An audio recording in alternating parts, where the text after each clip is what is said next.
Olá a todas e todas que acompanham aqui o nosso canal do Reunir, da Rede Unidade e Resistência, passando aqui para fazer um pequeno comentário sobre a eleição, a escolha do novo Papa que ocorreu hoje, como todos vocês sabem, né? Foram menos de 2 dias de conclave, um dia e meio, e os cardeais escolheram então o novo líder máximo da Igreja Católica, né? E o escolhido foi o norte-americano Robert Francis Prevost, que adotou o nome de Leão XIV. Nascido nos Estados Unidos, ele passou a maior parte da sua vida sacerdotal e pastoral como bispo no Peru, além de ter sido superior-geral da congregação dos agostinianos. Mas antes de falar qualquer coisa, fazer alguma apreciação sobre o perfil, as características desse novo Papa, eu queria lembrar aqui alguns pontos do seu discurso inicial feito ali na sacada central da Basílica de São Pedro, aquelas milhares de pessoas que acompanhavam na praça e milhões que acompanharam pelo mundo todo, né? E pontos que eu considero que sinalizam por onde o seu pontificado poderá caminhar, né? Em primeiro lugar, ele já começa, né, falando, eu vos trago a paz de Cristo, né? Então ele que falando, né, de Cristo ressuscitado, dessa paz que é uma paz desarmada, desarmante, perseverante e humilde. Então ele já sinaliza para um discurso interessante na questão da paz. Aí ele lembra do Papa Francisco, que no domingo de Páscoa, né, na última manhã, quando ele já estava muito frágil, ele ainda reúne as suas forças para dar aquela bênção às pessoas reunidas na praça e quem acompanhava a missa de Páscoa do mundo todo. E ele diz que quer dar sequência àquela mesma bênção. E diz, obrigado Papa Francisco. Então ele já começa o seu discurso fazendo essa referência ao seu antecessor. Também agradece, né, o pontificado de Francisco, né, em outros pontos, né, ele fala em construir pontes, fala em diálogo, em união, em encontro. Então são todas palavras que não são ditas por acaso, elas têm significado, né? Fala também nessa igreja missionária que tem que construir essas pontes, que tem que dialogar, tem que estar sempre aberta para dialogar com todos, principalmente aqueles que precisam da caridade, da presença, do diálogo, do amor. Também reforça a questão da igreja sinodal, que era uma das características de Francisco, que tentou implementar essa forma de conduzir a igreja dentro de uma visão da sinodalidade, da comunhão, de maior participação. E aí o novo Papa sinaliza que essa igreja, que ele também deseja uma igreja sinodal, que caminha, que busca a proximidade, né, especialmente daquelas pessoas que mais sofrem. E eu achei muito significativo também que ele faz uma saudação especial ao povo, e faz em espanhol, ao povo da diocese de Chiclayo, no Peru, que é onde ele viveu grande parte da sua vida sacerdotal. Depois foi nomeado bispo pelo Papa Francisco para essa diocese, e de lá depois virou cardeal e foi a Roma auxiliar o Papa como no dicastério dos bispos, né? E ele não fala e não cita os Estados Unidos, né? Eu achei sintomático, que é o país de nascimento dele, mas ele vai e fala com o povo peruano. Então, ao meu ver, já é apesar de todo mundo dizer é um Papa americano, a minha impressão é que ele é um Papa sul-americano, latino-americano, mais próximo da realidade da América Latina, dos povos daqui do sul. Então ele transita bem, é um Papa de 2 continentes, nascido no norte rico, mas e que fez toda a sua vida sacerdotal no sul pobre, desigual, né? E enfim, aí comentando um pouco, né, ele se destaca pela sua experiência internacional, né, e pela proximidade que ele tinha com o Papa Francisco, justamente por ele ser ter tido essa atuação missionária no Peru nos anos 80, depois foi auxiliar o Papa Francisco, então ele é chamado do pastor de duas pátrias. E essa experiência dele também permitiu, a experiência na Igreja da América Latina, com todas as contradições, as mazelas aqui do continente, permitiu também ele compreender mais a América Latina, e por isso que eu digo que ele é mais um representante da América Latina do que da América do Norte, a meu ver. Mas mesmo lá na América do Norte, onde os católicos são minoria, ele ainda representa daquele grupo de cardeais a vertente um pouco mais progressista, mais sensível às questões como justiça social, como imigração, etc. Ele ocupava nos últimos anos então o cargo de prefeito de Castério para os bispos, que é uma posição estratégica,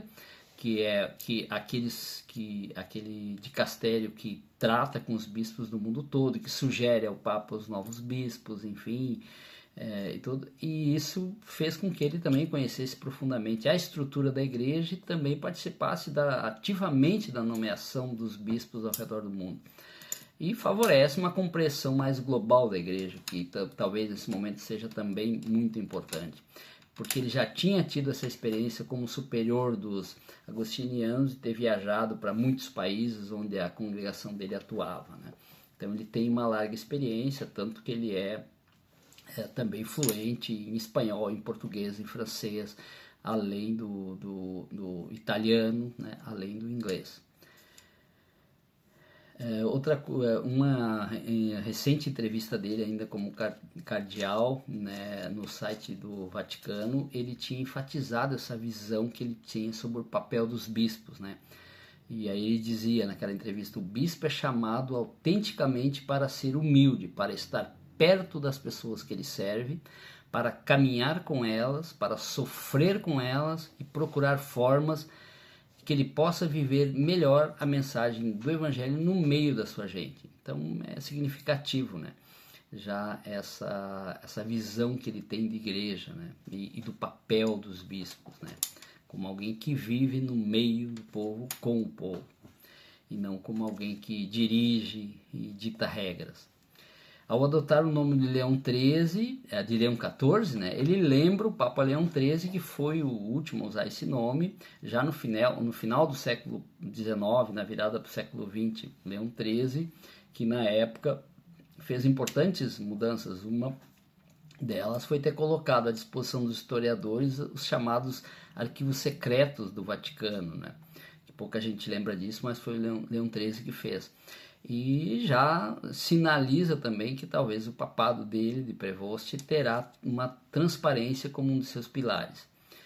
E Leão XIII também foi o Papa da carta encíclica Rerum Novarum, sobre as condições dos operários, que foi publicada em 1891, em pleno fervor da Revolução Industrial, da superexploração do trabalho dos operários. Foi o primeiro documento oficial da igreja, do papado, a tratar das questões sociais, mesmo se de uma forma bastante incipiente, né? Ele inaugurou essa temática dentro da igreja, que depois se consolidou como doutrina social da igreja ao longo das décadas seguintes, né? Essa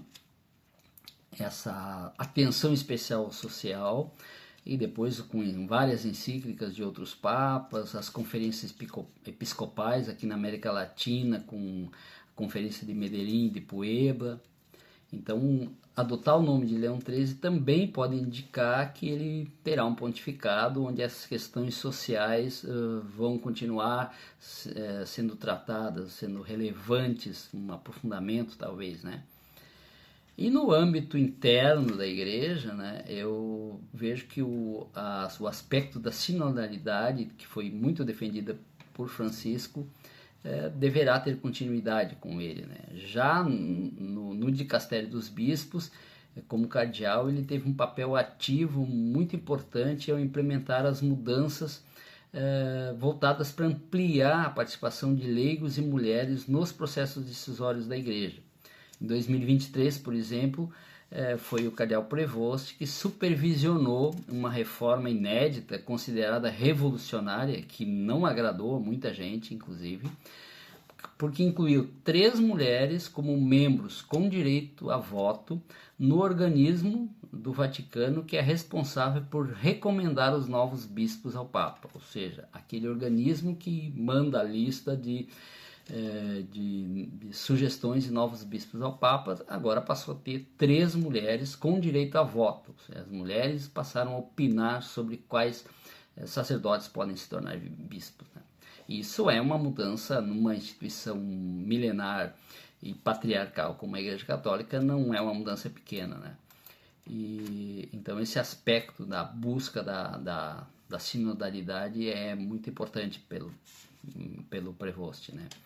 E numa entrevista de 2023 também ao Vatican News, ele associou o espírito sinodal, ele associou diretamente esse esforço para tornar as estruturas da igreja mais inclusivas e mais participativas, associou isso à tarefa de enfrentar a polarização, né, a forte divisão que acontece hoje na Igreja Católica em várias partes do mundo, entre aqueles bispos, aqueles prelados, aquela parte da igreja mais progressista que quer avançar em várias questões, e grupos muito conservadores, inclusive tradicionalistas, que pregam uma visão pré-conciliar. Então ele é alguém que tenderá, né, sendo um moderado, a conseguir fazer esse diálogo entre as partes e caminhar junto, né? Não dividir mais ainda a igreja. Então é o que se espera, né? E então também, né, a agenda de reformas internas da igreja, iniciada por Francisco, deverá ter continuidade, continuando a ouvir mais os cardeais, os bispos, os vários colegiados, os leigos, as leigas, né? Isso é uma das que se espera, enfim, desse papado, pelo que ele falou e pelo recente histórico do cardeal Prevost. E essa questão da experiência dele no Peru, com essas comunidades pobres na diocese dele, também indicam de que ele poderá renovar a opção preferencial pelos pobres na América Latina, continuar a valorização das periferias do mundo, como dizia o Papa Francisco, né? E que ele continue também a levantar a voz, né, em defesa dos migrantes, dos refugiados, contra a xenofobia, contra os nacionalismos excludentes, que o histórico dele recente era nesse sentido, né?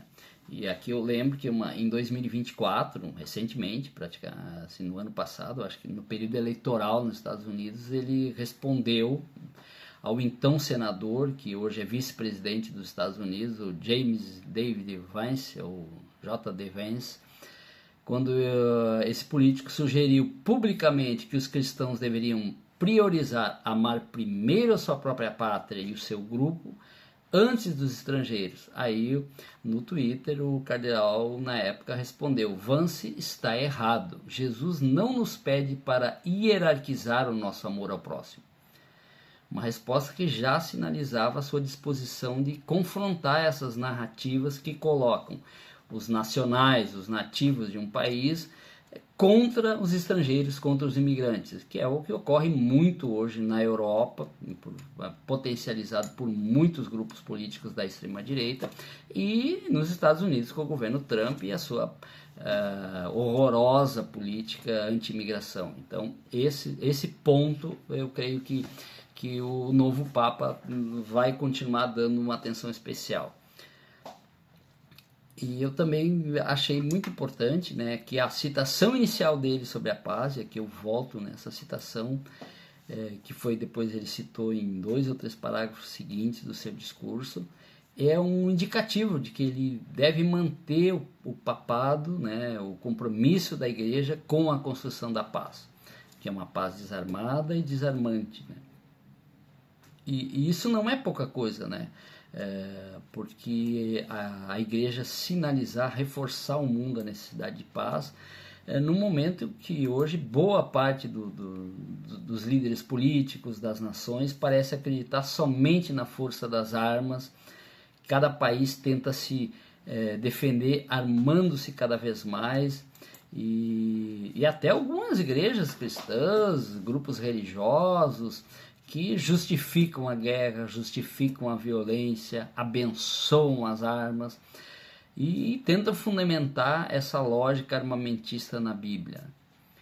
Então, assim, são pontos iniciais, né, que achei importante a gente comentar aqui com vocês, nessa sinalização desse Papa, que talvez ele não esteve entre os mais cotados, e aí se confirma aquele ditado que quem entra no consistório, né, como Papa sai como cardeal. Então na lista dos 10 papáveis ele não aparecia. Eu não lembro de alguma lista de analista ter colocado o cardeal Prevost. Tinham outros norte-americanos, especialmente do campo conservador, mas ele eu não lembro. Tá?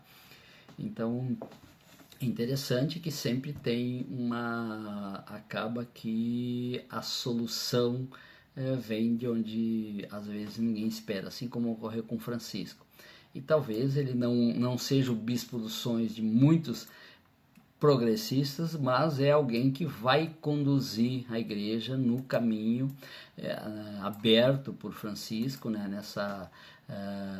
nessa tentativa de transformar uma igreja fechada, não voltada mais para si mesmo, mas que se abra sobre o mundo, que dialogue com a humanidade, que dialogue com os problemas reais da humanidade, e que vai pensar nessa igreja que caminha junto, que não é só uma hierarquia que comanda, mas que tem é carregada, é uma igreja que é construída em comunhão entre papa, cardeais, bispos, religiosos, leigos, enfim, pelo povo católico. E isso é muito importante. Então esse aspecto da sinodalidade, a preocupação social, né, com os mais pobres, com os mais esquecidos, né, esse caminho de aprofundar o debate sobre justiça social, e a questão da paz também. Isso é o que, pelo menos nesse primeiro momento, a gente pode comentar.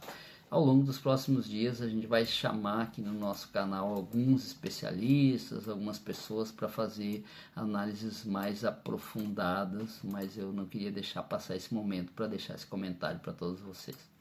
Então, muito obrigado a todos e todas, uma boa noite, e quem assistiu nosso vídeo, aproveite, curte, compartilhe, se inscreva no nosso canal. Abraço a todas e todos.